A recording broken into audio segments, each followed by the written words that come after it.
Aloha and good afternoon. My name is Juergen Steinmetz, joining you from the Breaking News Show in Itobo News in Honolulu, Hawaii. With me is Dr. Peter Tarlow, and as always, he's joining us from College Station in Texas. And the weather is beautiful here today. It's nice sunny weather with beach weather. It's a little bit on the hot side for Hawaii.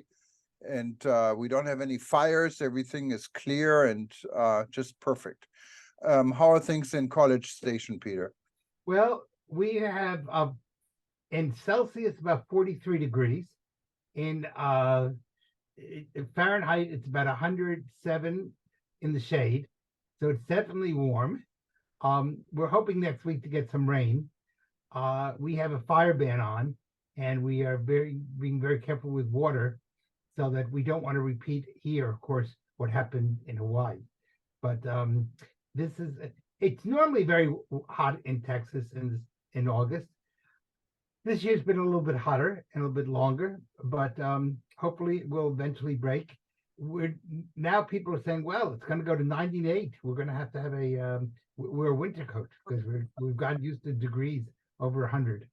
But certainly we have had none of the problems that you have had in Hawaii. So I think that's really the important thing to discuss, is how this is going to really impact tourism in Hawaii, and what can other tourism sites learn from it. Because it's not only this, you don't want to just focus on the past, you want to think about the future. Yeah, and the fire season isn't over just today. Actually, 20,000 people got evacuated in Canada. And yes, everyone is evacuated in Yellowknife. Yes. There are wildfires in Yellowknife, and that's also actually quite a tourism destination in Canada. I know Yellowknife. I've been there. I trained the Canadian police in Yellowknife, and it's far up in the Yukon Territory. And it's a beautiful little town, and I'm glad they got them all out, so that there won't be any loss of life there. That's a good thing. Yeah, and I think maybe before we talk about a little bit more, the important news really from the fires here is, we can get into the details on this, there is no reason not to travel to Hawaii. This state lives on tourism, and actually you do Hawaii a favor in traveling here. Obviously, the region around Lahaina, what is the West Maui region in Ka'anapali Beach, all the way up to Kahana and Honokauai, that's kind of an off limit because people are very much involved in the fires. The only region that was really struck is Lahaina, and from there it's about 3 miles where Ka'anapali starts. The resort region is not really struck by fires, even though fires came close. But the hotels cannot operate because it has refugees and it has staff from the emergency services. And of course, roads are not easily, you cannot easily get there because of road closure, because you have to go through Lahaina to get there. Now, the rest of Maui, if you look in the Wailea and Kihei area, is open, and life is normal, even though they also had some fires in the hill area there. But it's normal. The hotels are open. Actually, rates seem to be quite high. And it's a beautiful place to visit, and people should continue doing this. And of course, the other islands, like here on Oahu, Lanai, Molokai, and Kauai, and also the big islands are open. Everything is okay and normal here, and we need the tourism. And the tourism, actually, it looks like because of it, we have bargains like never before. I just checked airfares from Los Angeles on United Airlines are down, averaging about $99 one way. And as long as I lived here, what is 30 some years or 35 years, I've only seen $99 airfares in the 90s when we had a financial meltdown in the United States. So it's a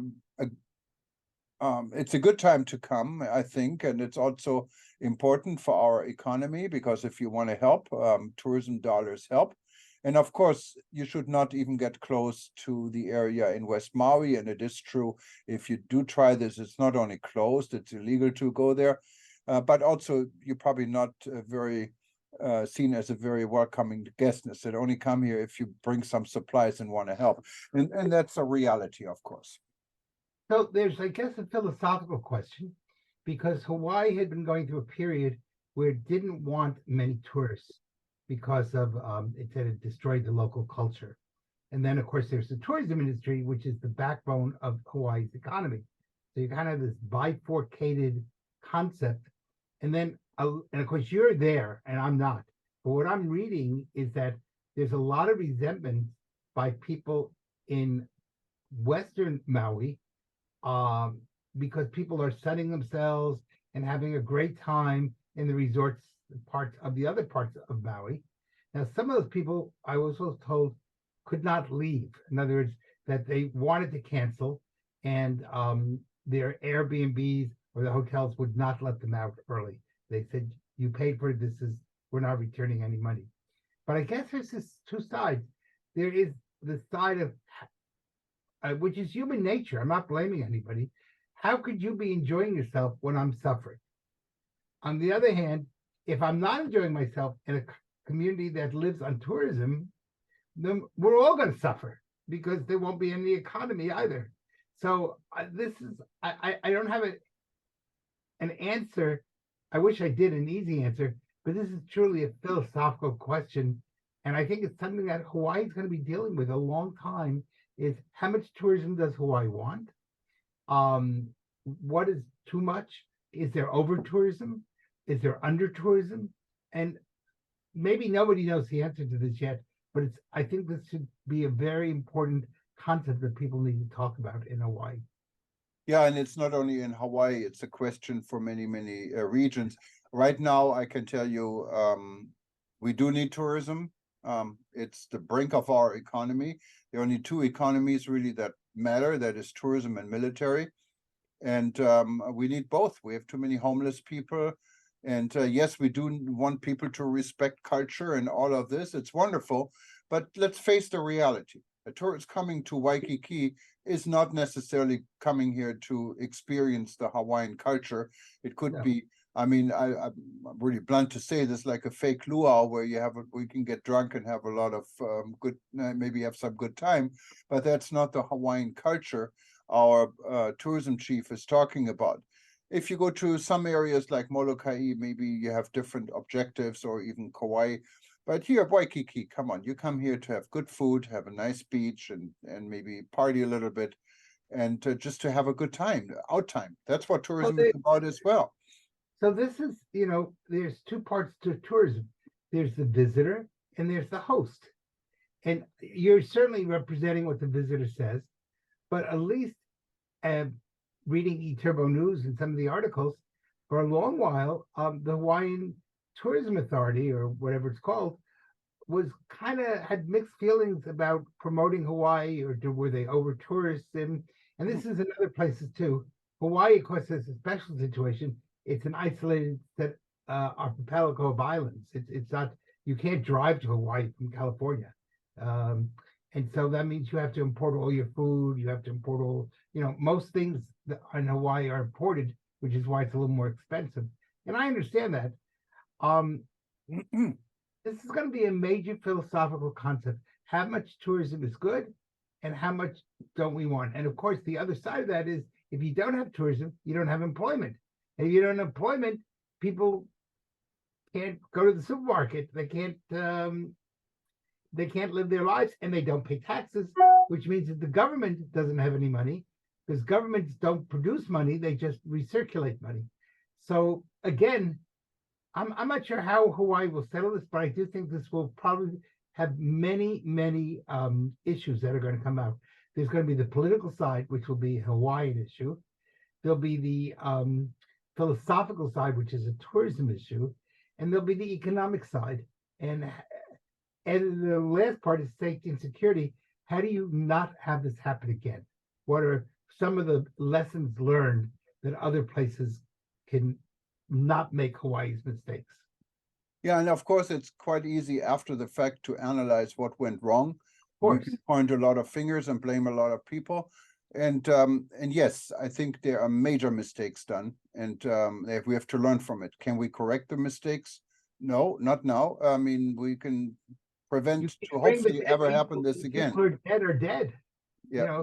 And we don't we have haven't And Peter, the bad part is we haven't seen the end of it. There are 100 some people dead now, and unfortunately, everyone expects, including our governor, there's going to be a lot more. It's this, Yes, it's yes. terrible. There's still almost 1,200 or more people unaccounted for after a week, Yes.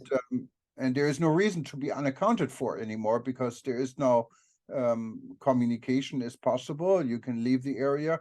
It's Well, I think the reason you cannot account for it is that the fires were so intense and melted so much that you can't even do DNA testing. And very often it's just ashes. And once you get to the level of ashes, there's no, eventually they'll have to just declare people dead.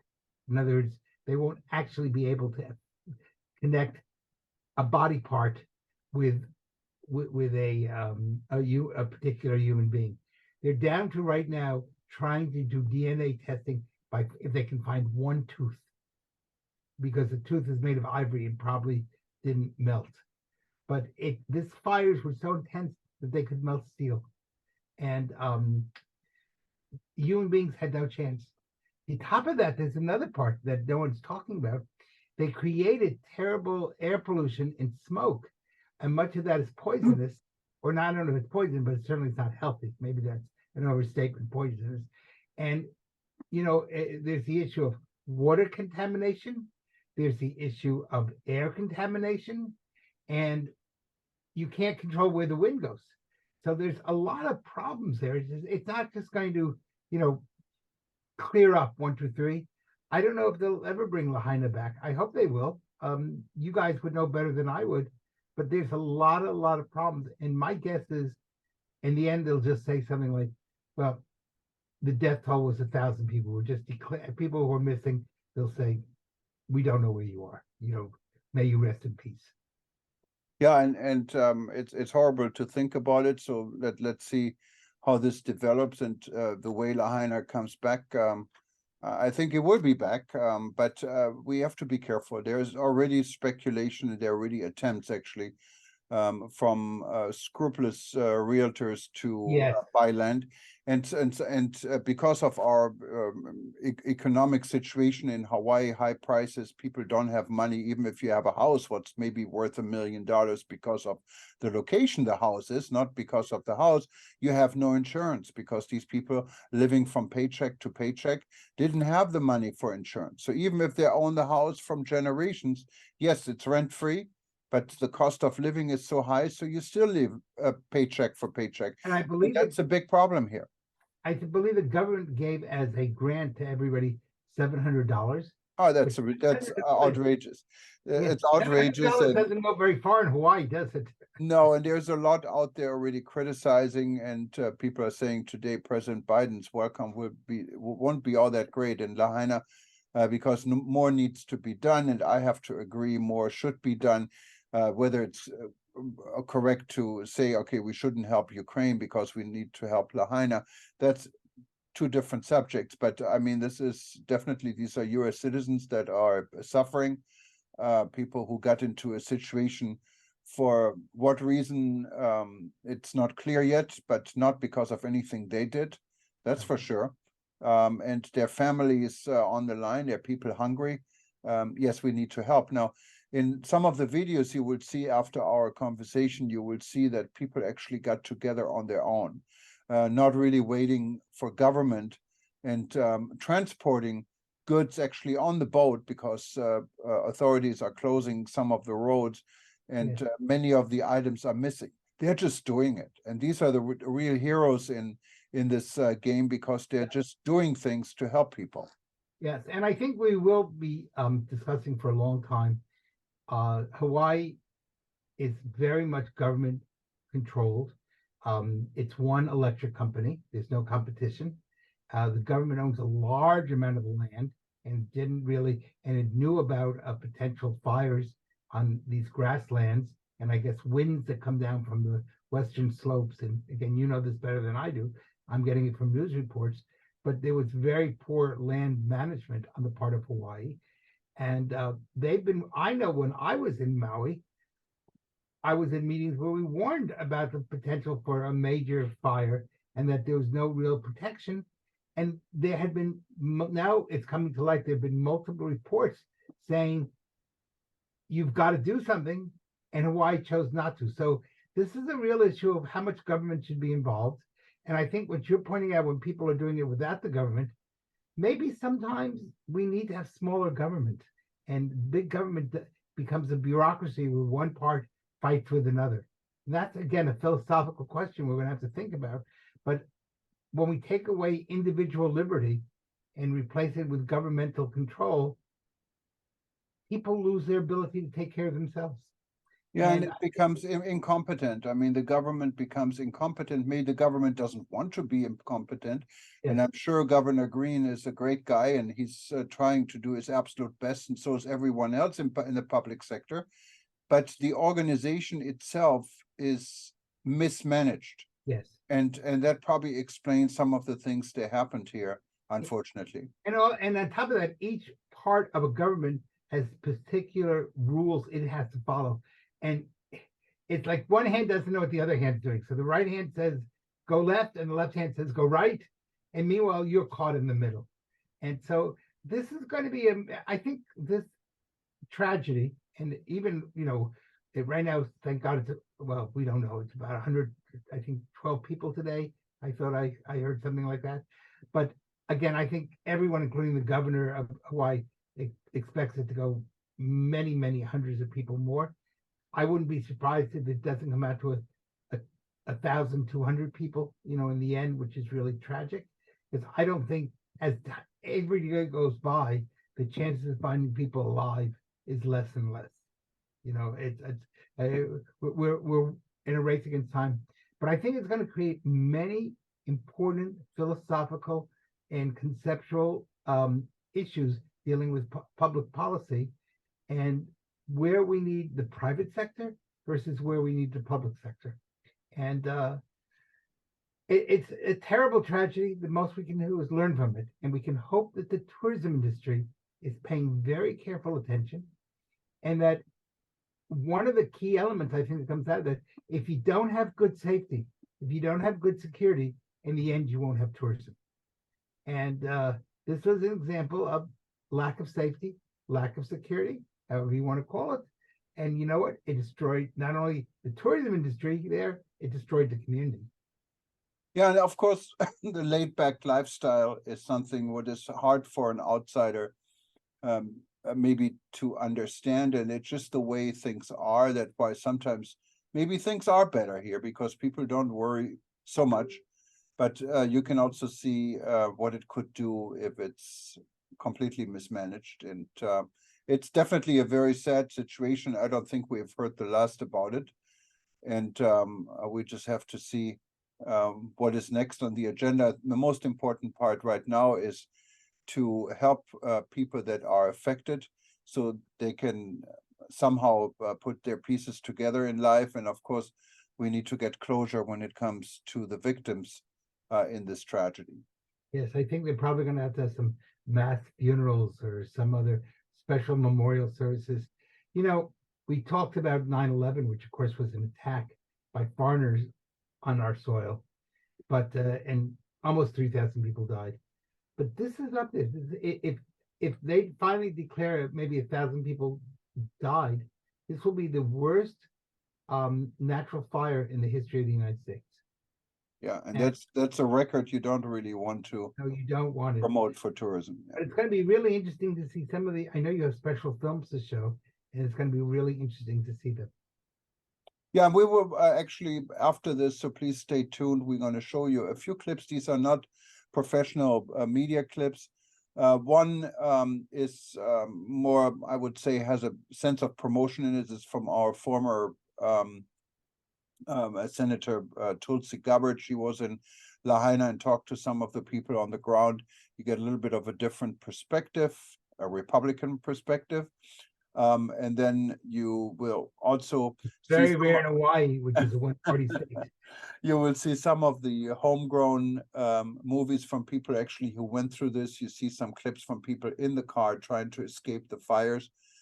And yes, there were no sirens. And the gentleman who was in charge of the sirens actually was not on Maui, but the other person who was in charge in Maui at the time said he didn't want to turn the sirens on because it instructs people to go to higher ground, and higher ground was more dangerous since this wasn't a tsunami. I think Now, many are going to have a hard time yeah. accepting.